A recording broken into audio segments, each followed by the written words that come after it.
jungle. Maharashtra राज्याचे उच्च व तंत्रज्ञान शिक्षण मंत्री तथा सांगली जिल्ह्याचे पालकमंत्री आदरणीय चंद्रकांतदादा पाटील यांनी राज्याचे माजी मंत्री स्वर्गीय पतंगराव कदम यांच्या कन्या तथा रयत शिक्षण संस्थेचे उपाध्यक्ष महेंद्र अप्पा लाड यांची पत्नी सौ भारती महेंद्र लाड यांचे काही दिवसापूर्वी निधन झाले।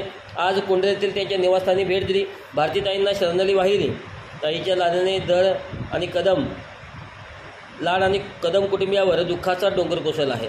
आम्ही सर्वजण या दुःखात सहभागी आहोत। ताईंच्या आत्म्यास ईश्वर शांती सद्गती देवो आणि या दुःखातून सावरण्यासाठी लाड आणि कदम कुटुंबियांना बळ मिळो ही प्रार्थना, भावपूर्ण श्रद्धांजली।